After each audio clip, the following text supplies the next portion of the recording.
Donc c'est ma première communication, donc si jamais je dis des bêtises, n'hésitez pas à me signaler. Donc mon travail porte sur la traduction musicale, c'est-à-dire on s'intéresse à la traduction de la chanson, mais une traduction chantable. Merci de m'avoir donné cette occasion de partager mon sujet qui me passionne. Donc aujourd'hui, j'ai l'honneur de vous présenter ce que j'ai fait jusqu'à maintenant. Et vu la limite du temps, je vais aller directement à l'essentiel. On dit que la traduction musicale est une tâche assez complexe et ardue. Et complexe dans le sens où dans toutes sortes d'études dont la chanson fait l'objet, et on doit toujours prendre en considération de la double dimension de la chanson, c'est-à-dire la dimension musicale et textuelle. Et c'est-à-dire, lorsqu'on traduit une chanson, on ne peut pas traduire simplement les paroles sans écouter la musique, sans connaître la mélodie. Et parce que sur une présentation scénique, les paroles produisent du son et la mélodie prend du sens dans un contexte donné. Et en plus, les deux, ils interagissent entre eux pour enfin susciter des émotions chez un auditoire.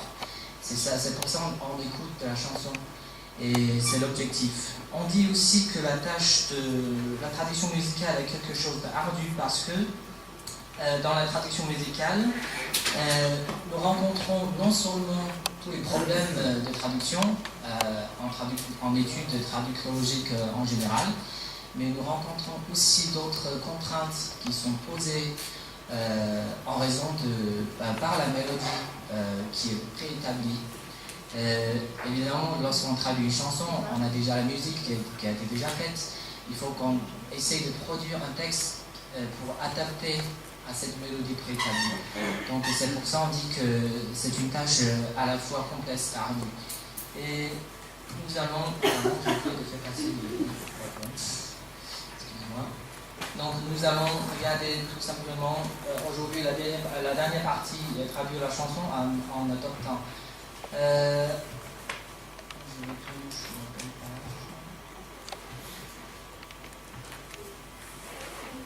Bon. Donc nous savons tous,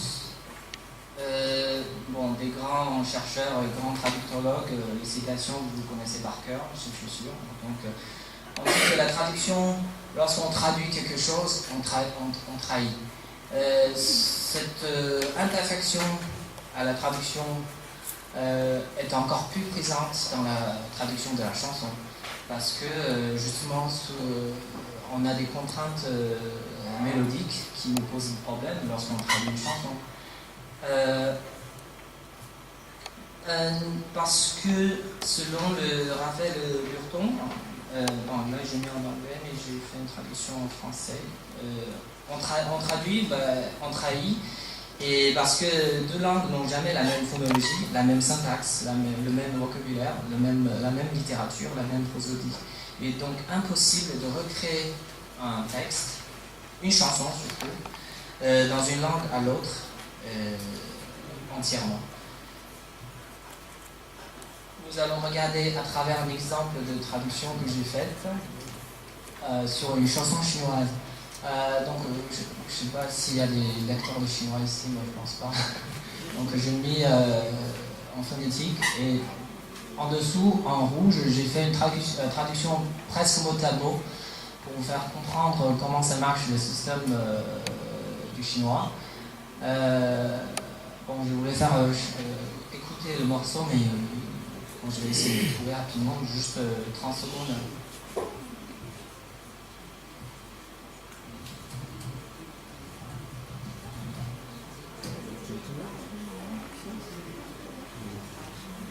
Ouais, c'est ça. Très rapidement, il n'y a pas de publicité, donc désolé.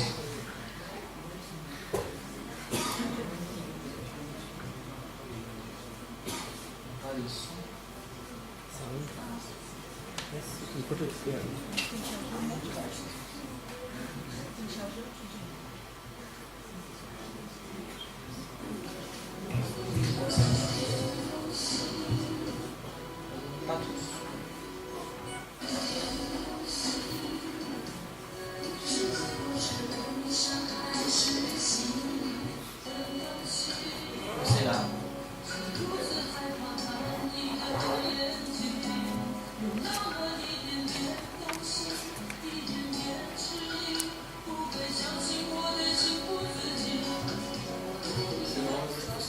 pas, ça suffit.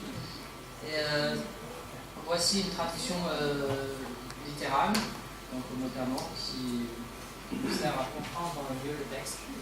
Alors que, suite à ça, on va regarder en quoi ça nous pose problème quand on traduit une chanson. Déjà, la première chose, c'est que dans la traduction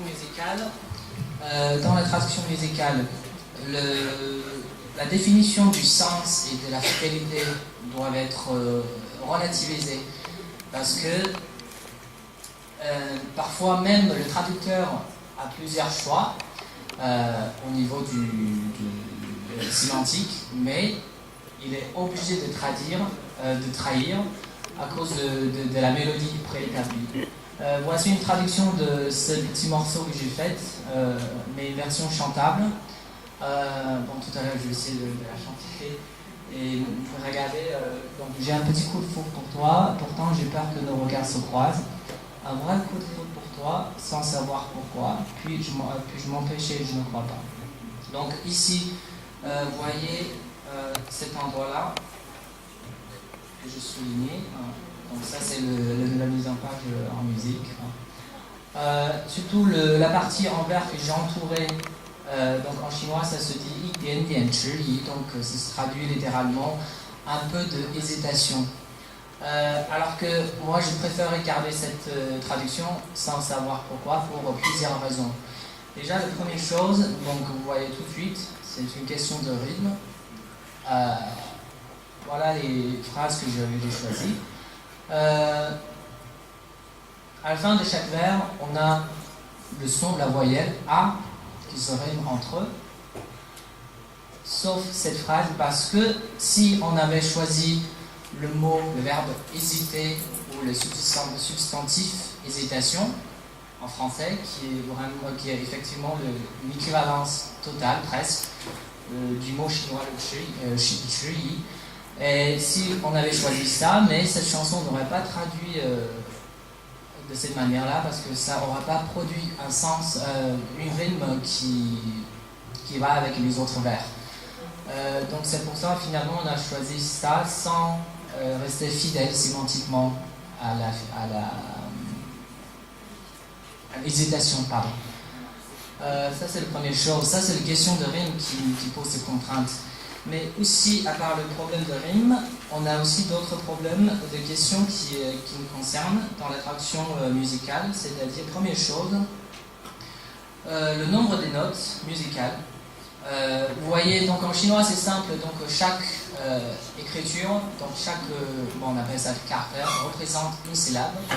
Donc en chinois, cette parole, il y a 5 syllabes. Mais les notes musicales, il y en a 5 ou 6. Puisque la dernière c'est une liaison. Donc ici c'est une liaison, on ne considère pas que c'est 2 notes séparées.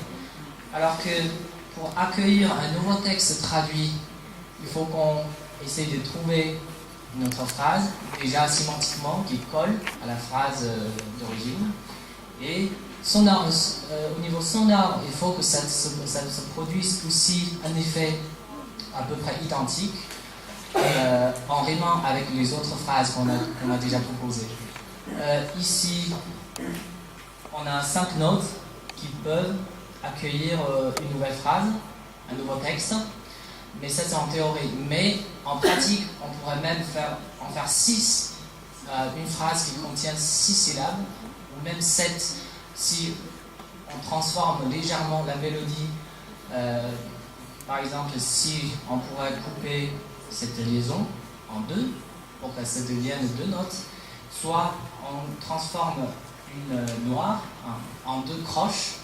Donc je ne sais pas si vous avez tous des connaissances sur la musique ou pas. Donc une croche c'est marqué, donc normalement la durée d'une noire est double par rapport à une croche. Donc si on coupe une croche ici en 2 doubles croches, donc au niveau de la valeur de la durée, ça ne change pas sur l'ensemble de cette mesure. Donc on a plusieurs possibilités. Alors qu'après plusieurs essais, moi avec le mot hésiter ou hésitation, moi j'ai pas pu trouver des solutions adéquates. Et si vous avez des idées que vous me proposez, en tout cas je ne l'ai pas trouvé. Donc c'est pour ça que j'ai préféré rester sur cette phrase, même si sémantiquement ça ne colle pas effectivement à la phrase originale. Mais si on fait une comparaison, une notation sur 20, 10 points sur la dimension sonore, 10 points sur la dimension sémantique. Cette phrase, si je donne 7 au niveau sémantique, mais je donnerai 10 au niveau sonore, donc ça fait 17.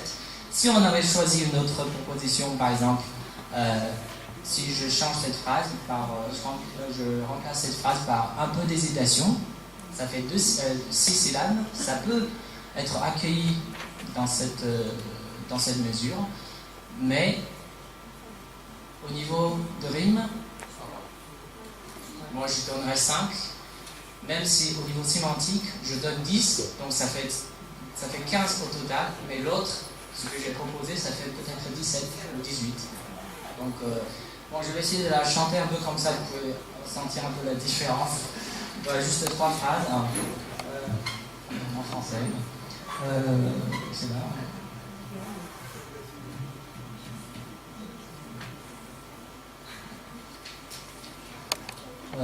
Moi, je commence par là. Donc, là. Bon, premier, avec cette phrase. Un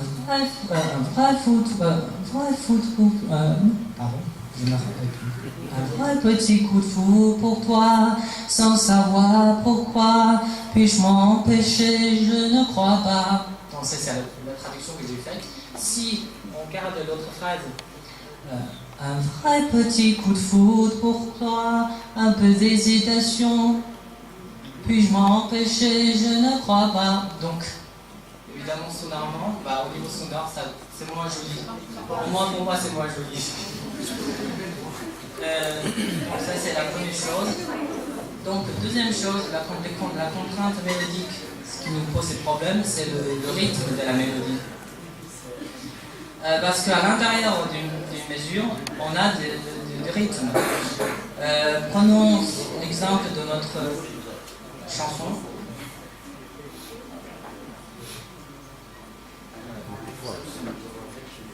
Oui, ici on a une chanson binaire en 4 temps, c'est-à-dire cette mesure est composée, cette chanson est composée de mesures équivalentes dont la durée équivaut à 4 noix. Donc dans cette partition, l'accent mélodique est positionné en A, cet endroit-là, en raison du rythme propre à la chanson. Et parce qu'on dit que pour une chanson en 4 temps binaires, c'est bon, c'est fini, bon, dommage, je n'ai pas pu finir, excuse-moi. Je résume juste, ok. Donc il faut que le mot choisi par le traducteur, le rythme, à l'intérieur du mot choisi par le traducteur, doit correspondre aussi au rythme de la mélodie. Ça c'est le rythme. Aussi, il faut que le rapport entre la durée des syllabes à l'intérieur d'un mot choisi par le traducteur corresponde aussi au rapport des notes musicales de la mesure. Donc c'est-à-dire on ne peut pas placer le mot savoir. Le mot savoir doit être placé ici parce que normalement quand on dit savoir, c'est le deuxième syllabe qui est plus longue, le premier qui est plus court. Pareil, donc ici on n'a pas le droit de mettre le savoir. On commence le mot savoir à partir de l'endroit A. Et pareil pour le mot pouvoir. Donc ici c'est une double croche mais suivie d'une croche. Donc ici on a placé pourquoi parce que dans le mot pourquoi, c'est le pourquoi qui a la possibilité de quoi, la deuxième syllabe qui a la possibilité d'être prolongée, mais pas la première syllabe. Donc ce sont des choses très détaillées. Si ça vous intéresse, bon, je fais une petite publicité, vous pouvez acheter le livre du colloque pour lire mon article. Merci beaucoup.